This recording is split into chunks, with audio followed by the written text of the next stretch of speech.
Chicken Little, your action caused widespread panic, and subsequently you were blamed and humiliated in front of your town, your father, and everyone you know and love. Was there a question in there? No. I just wanted to point that out. So, you guys remember the Disney movie Chicken Little in 2005, right?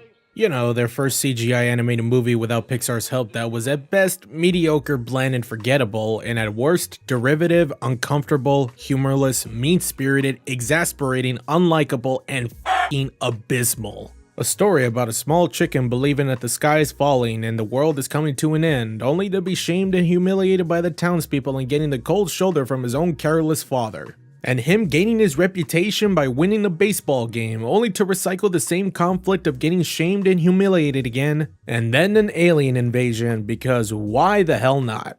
Yeah, I really didn't like this movie when it came out, and every time I watched it, even if I didn't want to, it just gets worse over time. If you like this movie, that's perfectly fine, but I just can't stand the annoying references, the unfunny jokes, and my god, the immense unlikability from the characters, especially this fat ass chicken that I wouldn't mind cooking for dinner tonight. But thankfully, we're not looking at that film today. Instead, we're actually going back in time to 1943 when Disney created a small animated short under the same name, Chicken Little. And well, let's say the history behind this short is interesting. Controversially interesting. So we all know good old Uncle Walt, right? He was the man behind the billion-dollar company, the Walt Disney Company, soon branching out and owning multi-million-dollar businesses and markets in the later decades. Even currently, Disney is unstoppable with immense amounts of properties on the palm of their hands, like theme parks, television networks, sports broadcasting, streaming platforms, and of course, movies.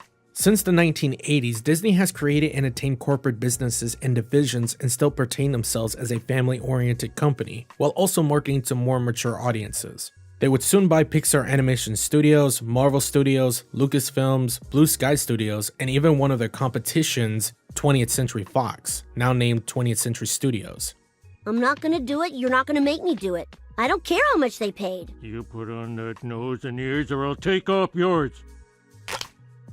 Regardless of how we feel about the mouse in the house and their marketing tactics, it's no denying that they are growing strong as a global enterprise and still gaining profits from all of their properties in total. However, their company history wasn't entirely perfect, as in the beginning of their success, they were also struggling financially, even close to filing bankruptcy, and this was around the time of World War II. Walt Disney Studios seemed to have found success after the release of Snow White in 1937, gaining over $1 million in the box office. They later followed up with more animated films like Pinocchio and Fantasia in 1940, but couldn't garner the same financial success as Snow White.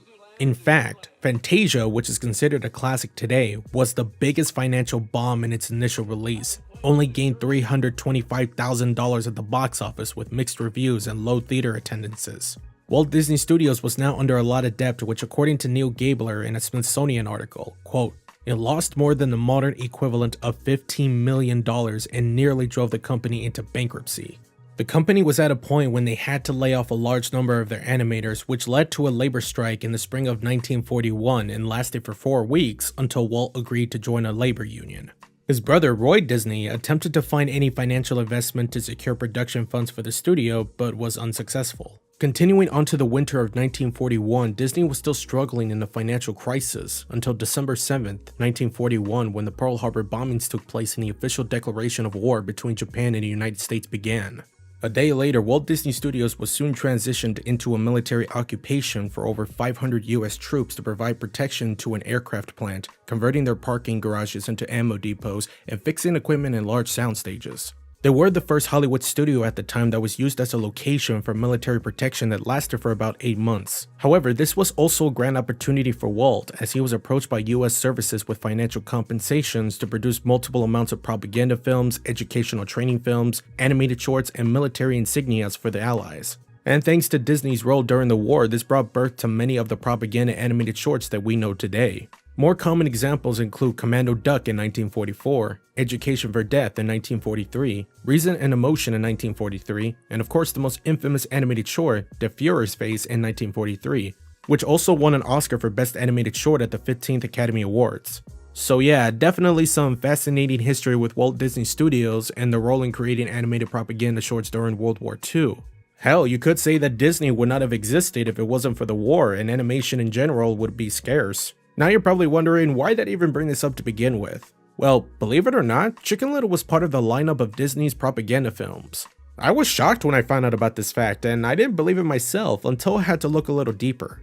And from what I've researched, this was an anti-Nazi film about the dangers of mass hysteria.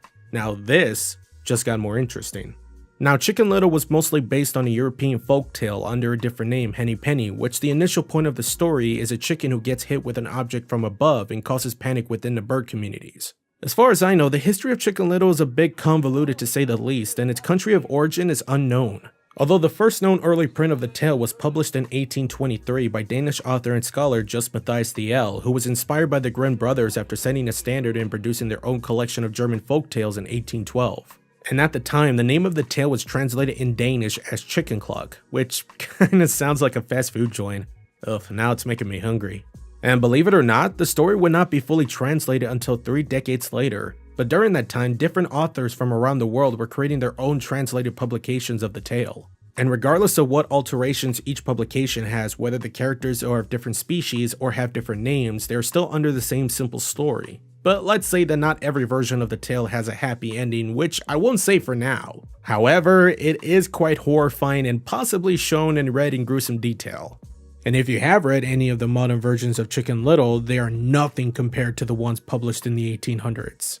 So this is where we have the 1943 Disney animated short film, not only based on the European folktale, but also as a propaganda short during World War II. But the question is, how does this film hold up, and does it fare up to the original folktale? Well, let's find out.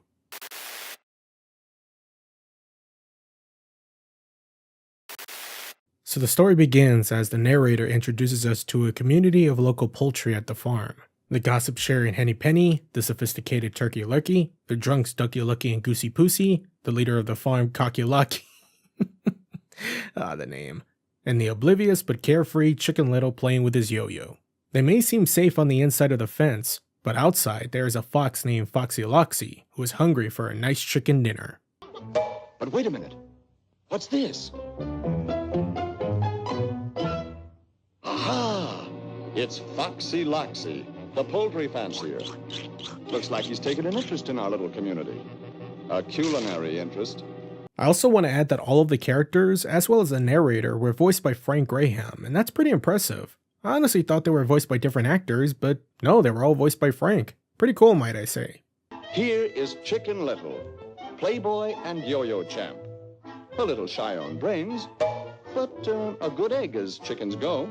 So the fox wants to capture the birds, but he can't simply just hop in as the farm is heavily guarded with a large white fence, locked gates, and a heavily armed farmer. However, Foxy Loxy doesn't roll that way and uses an astute tactic to help lure the chickens out of the farm and into his trap. Psychology. One of the first passages he reads is that to gather the entire herd of chickens, he lays his scare tactics on the least intelligent, which he happens to have his eyes on Chicken Little. Loxy breaks off a piece of wood from a fortune teller sign and then confuses Little with a resounding thunderstorm before dropping the piece on his head.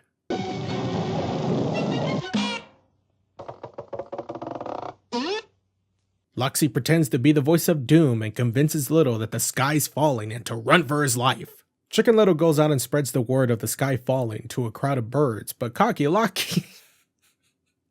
I can't even say it with a straight face. So Cocky Locky disparages the rumor and proves that the story is false and that the piece of the sky is just a piece of wood. So Loxy's plan is thwarted and Chicken Little is left on his own, humiliated. I'm not gonna lie, I kinda felt really bad for Chicken Little. I mean, just look at him. That poor little guy. So Foxy Loxy, not content with giving up, goes through his psychology book again and reads the next quote. Quote, undermine the faith of the masses and their leaders, unquote. I have a hard time believing that this is even in a psychology book, although we'll talk about that after the short. His next plan is to spread rumors about Cocky's, Jesus Christ, the name, Cocky Locky's leadership and intelligence, and he does this by impersonating each of the voices of the groups. I just find it funny how he spreads the rumors, yet the birds don't even question where the voice is coming from and are just easily persuaded. Say, fellas, I hear old Cocky Locky's been hitting a match lately. Yeah, he's full of corn. His brain is pickled. So with Kakilaki's leadership in question, I'm trying to stay mature in this, Loxy gives Little the motivation to become the new leader and take charge of the chicken coop. Kakilaki, however, tries to defuse the panic again, only to get hit on the head with another piece of wood by Loxy. This sparks fear in the group and they desperately ask Little what to do, and Foxy Loxy whispers to him to lead them to the cave, believing it's a safe spot. In actuality, it's his den where he traps all of them inside and plans on devouring them.